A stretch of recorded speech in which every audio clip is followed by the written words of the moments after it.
Hello, welcome to the live stream Q&A. If you have any writing or storytelling questions or questions about books, feel free to drop them in the comments. I'm here to answer your guys' questions and happy to get some answers out there for you.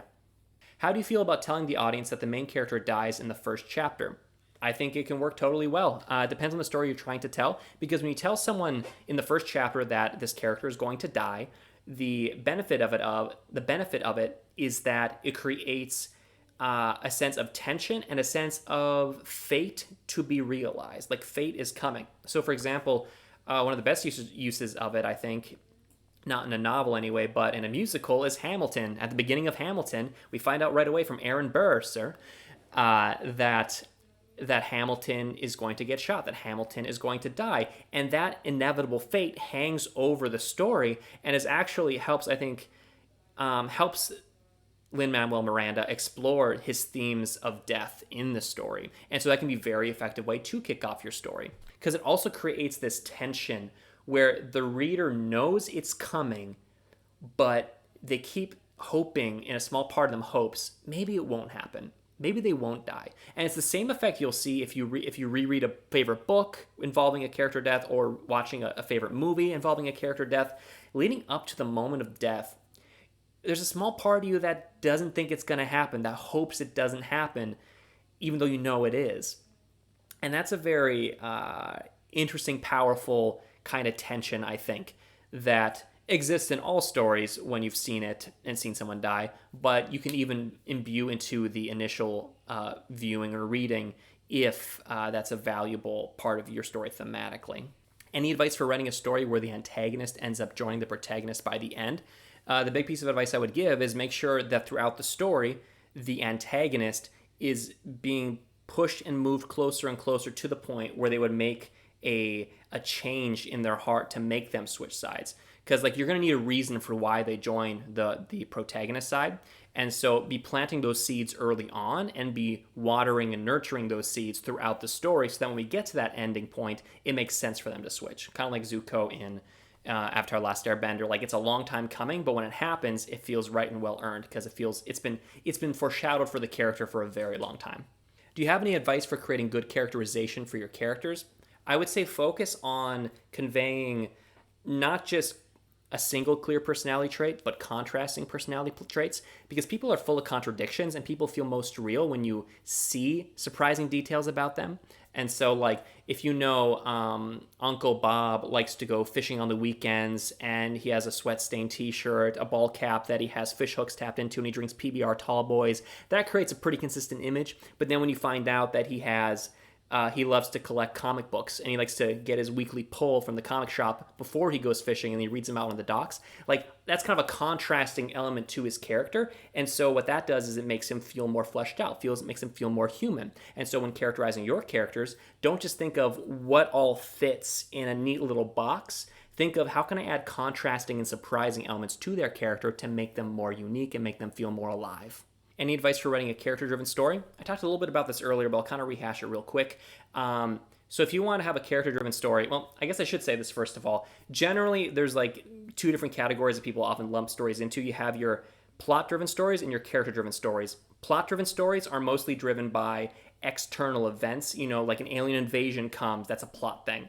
Or the world is ending, or someone comes to your town and is gonna conquer it, that kind of stuff. It's external. Whereas character-driven stories, a lot of the conflict and tension comes from within the characters. And so plot-driven stories tend to be very big, explosive things happening. Character-driven stories, on that end of the spectrum, they're quieter, not as much as happening externally. We're focused more on what's happening inside the characters, and it's a lot quieter. That being said, you can have not only stories ranging from fully character-driven quiet to fully plot-driven bombastic, you can also blend the two together to have external events and internal struggles and stuff all kind of tying together. And so the best way to kind of combine them is, in my opinion, the best way to combine them is to have your character's core emotional drive figured out, that core emotional need, desire, or insecurity or misbelief about the world that drives their every action, having them act upon those feelings in scenes, having those actions have consequences, and then having those consequences affect the plot and the main character's heart, so that when they have new actions, it's affected. And so you have the character acts upon their feelings, which affects the plot, which affects the character, which affects the actions, and you get that kind of circular motion. That's how you can combine them really well. In terms of grammar, when is it appropriate to switch tenses? Do you mean from like a present tense to a past tense? In a novel, you should generally keep it to one tense, whatever you're doing.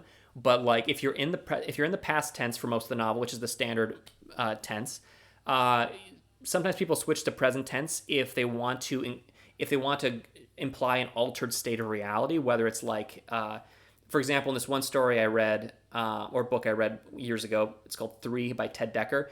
Sometimes we'd go into the murderer's perspective, and when we were in the murderer's perspective, it'd always be present tense. And so that was always kind of like a little more immersive and a little altered state of mindy is the way it would feel. So you can do that. I'm still deciding if I'm going to keep it this way or if I'm going to edit it out in the final draft. But in my current novel, like dreams are involved and dream magic is involved in the novel I'm revising. And when dreams are happening, I switch to a present tense. Because I like that altered state feel. I think I'm probably going to keep it, but it's possible I'll edit it out. We'll see. But if you're writing in present tense for the novel and you want to switch to past tense, that's just if you're going back in time and you're doing a flashback, you can do past tense that way just fine. How do you describe POC characters? So how do you describe characters of color? First off, I want to encourage you to actually look up what people of color have said on this topic, because they will always have more nuanced advice, and I would consider them better primary sources for this kind of advice, whereas me, I can tell you what I have gleaned and what I have learned from reading from them. But what I would say is, when describing characters of color, remember first of all to not treat them differently than you would your white characters. So for example, if you are going to describe a person of color skin color, then you should also be describing the skin color of your white characters. Why do you want to do that? You want to do that because when you do describe the skin color of people of color, but you don't do it for white characters, you are feeding the assumption that white is the norm, that white is the assumed. And in many contexts, it is assumed. And so you want to describe white people's color skin as well, because that helps balance the scales and treats everyone equally. It doesn't continue to make people of color the other. And so that's one thing you can do, first of all. But then other things to do when describing people of color is it's very easy to... When people try to describe people of color, I think they often try to write really dazzling descriptions, and while there's good intentions, I think, behind that, what they often end up doing is fetishizing the people of color. So instead of just describing someone's skin color as brown, for example, you might say it's a shimmering amber skin in the sun, like this. And you're making a very sensory, but you don't want to fetishize people of color, because that's been done to them a lot in fictional works. Also do it in a straightforward fashion. Don't fetishize, don't over sensualize. Just tell us about them and what they look like. I notice people frequently sing in the second person, but books rarely have second person narrator. Why do you think that is? I think the reason for that is a lot of songs sing are almost like a message to somebody. Like, for example, especially love songs will often be sung to the you being the lover. And so books are longer, and so it's harder to write a whole novel to another you, like another person, the entire time.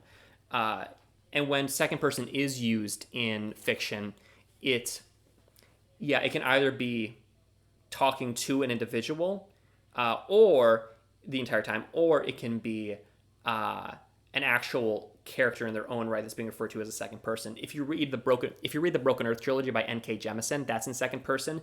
It's technically more of an omniscient first person who's then talking to an individual, but it's a really complicated setup for that one. But anyway, it's great. I recommend reading it. But that's why I would say it's more common in songs than in books, because books are longer and it's hard to have a consistent you person that's being talked to. Whereas in songs, it's super easy to have a short, few minute song of you just singing to a lover or an individual who's hurt you. So that's why I would say that is. Now, if you look at poetry probably I think has a lot more common second person you language in it for a similar reason. It's shorter and you can speak directly to someone for a span of time more easily. You've said in your TikToks that reading is required to be a good writer. What would you say to someone who says they don't need to read because they've watched enough movies? What I would say to someone who says, I don't need to read because I watch enough movies, is all you're learning from movies is some general storytelling ideas and skills. What you're not learning is how to execute a story within the written form. So, for example, if you ever struggle with pacing in a novel, you're not going to learn pacing from a movie. You learn pacing by reading books and practicing pacing, because you'll never know what feels just right, or how to emulate what feels right, if you don't have a lot of examples in your head and people to model, people to emulate. You need to be living and breathing the written word for it to seep into your bones over time. So pacing comes through that way.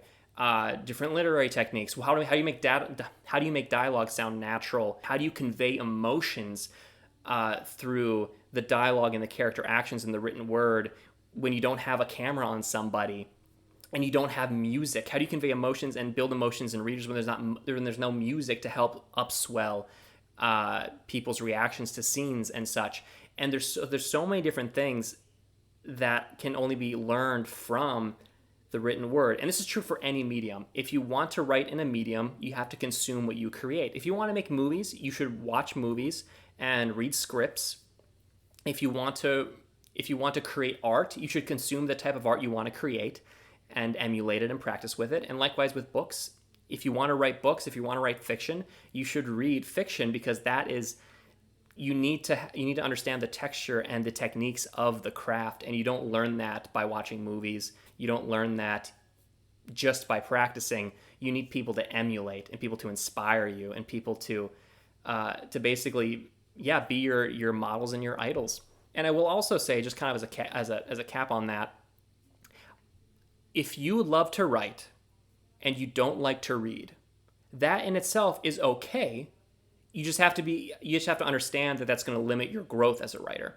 And if that's okay with you, keep writing. That's totally fine. Like, you shouldn't force yourself to read if you hate reading. It does mean you're going to limit your development as a writer, but if you love the act of writing and you're fine with that kind of limitation, just keep engaging with it. That's totally okay. Like, I have no judgment for those people. I just want people to understand that is kind of trade-off. There's no way around that.